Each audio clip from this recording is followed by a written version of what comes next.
মালালা ইউসুফজাই। মালালা ইউসুফজাই একজন পাকিস্তানি শিক্ষা আন্দোলন কর্মী যিনি সবচেয়ে কম বয়সে নোবেল শান্তি পুরস্কার লাভ করেন। আপনি যদি এই চ্যানেলের নতুন দর্শক হয়ে থাকেন তাহলে সাবস্ক্রাইব করে দেখতে থাকুন আজকের পর্বটি। মালালা ইউসুফজাই 1997 খ্রিস্টাব্দের 12 জুলাই উত্তর পশ্চিম পাকিস্তানের খাইবার পাখতুনখোয়া প্রদেশের সোয়াত জেলায় পাশতুন জনজাতির অন্তর্ভুক্ত এক সুন্নি মুসলিম পরিবারে জন্মগ্রহণ করেন। দক্ষিণ আফগানিস্তানের বিখ্যাত মহিলা পাশতু কবি ও যোদ্ধা মালালাই দের নামানুসারে তার নামকরণ করা হয় মালালা, যার আক্ষরিক অর্থ দুঃখে অভিভূত। ইউসুফজাই পাকিস্তানের সোয়াত উপত্যকার অধিবাসী পাশতুন জাতিগোষ্ঠী বিশেষ। মিঙ্গোরা নামক স্থানে মালালা তার পিতা জিয়াউদ্দিন, মাতা তোরপেকাই ও 2 কনিষ্ঠ ভ্রাতার সঙ্গে বসবাস করতেন। তিনি উত্তর পশ্চিম পাকিস্তানের খাইবার পাখতুনখোয়া প্রদেশের সোয়াত উপত্যকা অঞ্চলে শিক্ষা এবং নারী অধিকারের উপর আন্দোলনের জন্য পরিচিত, যেখানে স্থানীয় তালিবান মেয়েদের বিদ্যালয় শিক্ষা লাভের উপর নিষেধাজ্ঞা জারি করেছিল। তার পরিবার সেই স্থানে অনেকগুলি বিদ্যালয় পরিচালনা করে থাকেন। 2009 খ্রিস্টাব্দে মালালা বিবিসির জন্য ছদ্মনামে একটি ব্লগ লেখেন, যেখানে তিনি তালিবান শাসনের অধীনে তার জীবন ও সোয়াত উপত্যকায় মেয়েদের শিক্ষার ব্যাপারে তার মতামত ব্যক্ত করেন। পরের বছর গ্রীষ্মকালে সাংবাদিক অ্যাডান এলিক তার জীবন নিয়ে নিউ ইয়র্ক টাইমস এর জন্য একটি তথ্যচিত্র নির্মাণ করেন। এরপর মালালা সংবাদ মাধ্যম ও টেলিভিশনে সাক্ষাৎকার দিতে থাকেন ও দক্ষিণ আফ্রিকার আন্দোলন কর্মী ডেসমন্ড টুটু তার আন্তর্জাতিক শিশু শান্তি পুরস্কারের জন্য মনোনীত হন। 2012 খ্রিস্টাব্দের 9 অক্টোবর স্কুলের বাসে একজন বন্দুকধারী তাকে চিহ্নিত করে 3টি গুলি করে, যার মধ্যে একটি তার কপালের বাঁ দিক দিয়ে ঢুকে চামড়ার তলা দিয়ে তার মুখমণ্ডলের মধ্য দিয়ে কাঁধে প্রবেশ করে। পরবর্তী বেশ কয়েকদিন তিনি অচৈতন্য ছিলেন ও তার অবস্থা আশঙ্কাজনক ছিল, কিন্তু ধীরে ধীরে তার অবস্থার উন্নতি হলে পরবর্তী চিকিৎসার জন্য বার্মিংহাম শহরের কুইন এলিজাবেথ হাসপাতালে তাকে নিয়ে যাওয়া হয়। সেখানে তিনি ধীরে ধীরে সুস্থ হয়ে ওঠেন। ডয়েশ ওয়েল 2013 খ্রিস্টাব্দের জানুয়ারি মাসে তাকে বিশ্বের সবচেয়ে বিখ্যাত কিশোরী বলে মনে করেন। জাতিসংঘের বৈশ্বিক শিক্ষা কার্যক্রমের বিশেষ দূত গর্ডন ব্রাউন ইউসুফজাইয়ের নামে জাতিসংঘের একটি আবেদনে 2015 খ্রিস্টাব্দের শেষে বিশ্বের সকল শিশুকে বিদ্যালয়মুখী করার দাবি করেন, যা পাকিস্তানের প্রথম শিক্ষা অধিকার বিলের আনুষ্ঠানিক সমর্থনের পক্ষে সহায়ক হয়। 2013, 14 ও 15 খ্রিস্টাব্দে টাইমস পত্রিকা ইউসুফজাইকে বিশ্বের 100 জন সর্বাধিক প্রভাবশালী ব্যক্তিত্বের একজন বলে গণ্য করেন। তিনি 2011 খ্রিস্টাব্দের পাকিস্তানের প্রথম জাতীয় যুব শান্তি পুরস্কার এবং 2013 খ্রিস্টাব্দে শাখার পুরস্কার লাভ করেন। 2013 খ্রিস্টাব্দের জুলাই মাসে জাতিসংঘের সদর দপ্তরে বিশ্বব্যাপী শিক্ষার পক্ষে সওয়াল করেন ও অক্টোবর মাসে কানাডা সরকার তাকে সম্মানিত কানাডীয় নাগরিকত্ব প্রদান করার কথা ঘোষণা করেন। 2014 খ্রিস্টাব্দের ফেব্রুয়ারি মাসে তাকে সুইডেনের বিশ্ব শিশু পুরস্কারের জন্য মনোনীত করা হয়। 2014 খ্রিস্টাব্দের মে মাসে হ্যালিফ্যাক্সে ইউনিভার্সিটি অফ কিংস কলেজ তাকে সম্মানিত ডক্টরেট প্রদান করেন।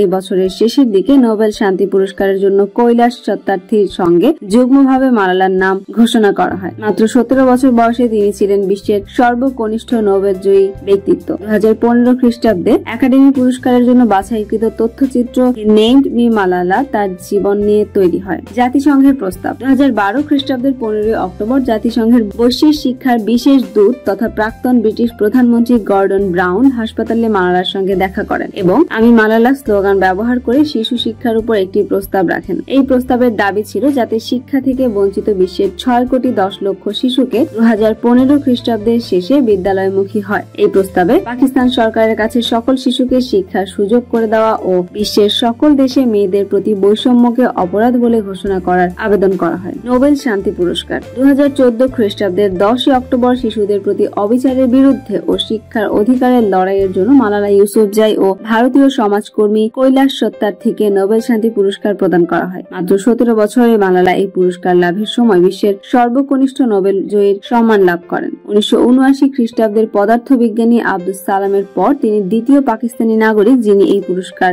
লাভ করেন। তার নোবেল জয় সম্বন্ধে বিভিন্ন মহলে মিশ্র প্রতিক্রিয়া দেখা যায়। 2014 ইগুয়ালা গণ অপহরণের বিরুদ্ধে প্রতিবাদ জানাতে মেক্সিকোর একজন নাগরিক এই পুরস্কার প্রদান অনুষ্ঠানে বাধা দিলেও নিরাপত্তা রক্ষীরা তাকে দ্রুত সরিয়ে নিয়ে যান। মালালা পরে এই ব্যক্তির প্রতি সহমর্মিতা প্রকাশ করেন। Thank you so much for your question, Camilla.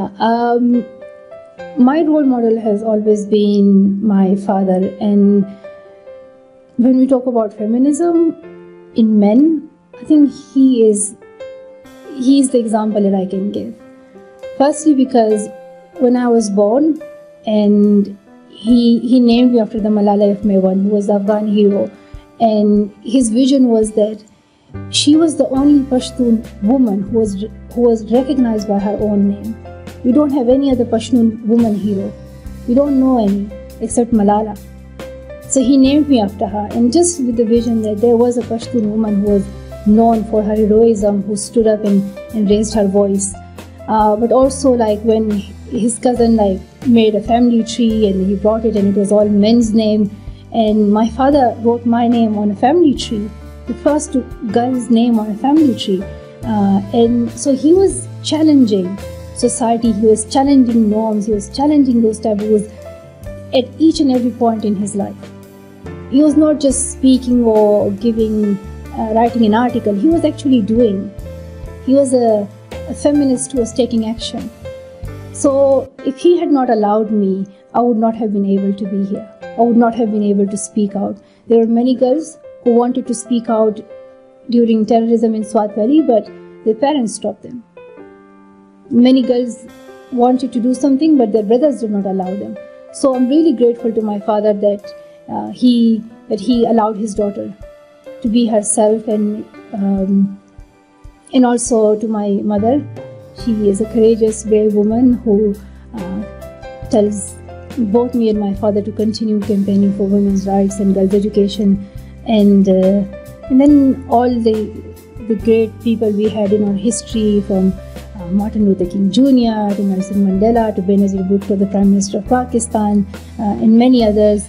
But also the girls who I meet in camps, in schools, in the trips I make. Their stories always stay in my heart, and they inspire me to continue my work for education. We're running just a little bit over since we started late, but I think we probably have time for one more question, and somewhere right there.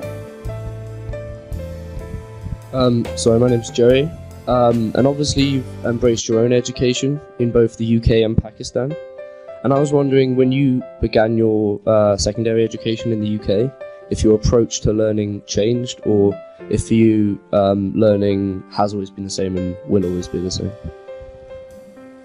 I think there is a big difference between education in Pakistan compared to the UK, and one was that in Pakistan the subjects are science, maths, history, Pakistan studies and Islamic studies and Urdu language, while in the UK they had subjects like drama, like physical education, like music and like cooking. And I said, wow, like, are these even subjects? These are considered to be like the extra work, which is not, you're not supposed to do them at school. So it just opened my mind up to what education can actually mean, that if you are getting to school, it doesn't mean you have to become a doctor or engineer. Like, education is actually learning and just finding out about yourself. And if you want to be an athlete, if you want to be a musician, if you want to be an artist, it's your choice. You shouldn't be forced to become a doctor or engineer because it's the only good thing to do.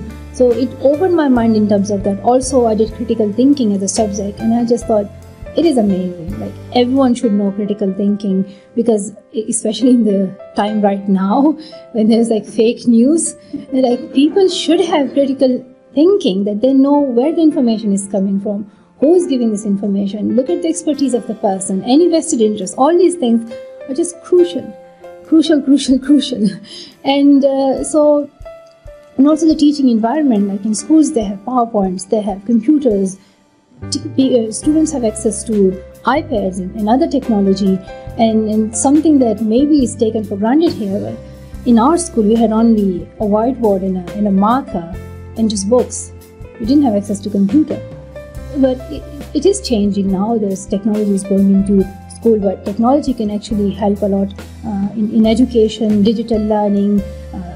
It can help in e-learning. Students who can't have access to school, maybe it can help those students as well, where they can learn online. So I have seen a big difference, and I think from that what we can learn is that how can we use these resources, this technology, in helping children who are in refugee camps, and helping children who are in the developing countries and need access to quality education.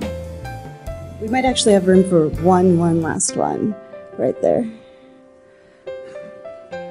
Hello, my name's Anita. I'd like to ask, my question goes a bit to the question before. What can you say about the importance of educating young boys to accept women's equality? It is crucial. it is so important, because at the end of the day, when we talk about feminism and women's rights, we're actually addressing men.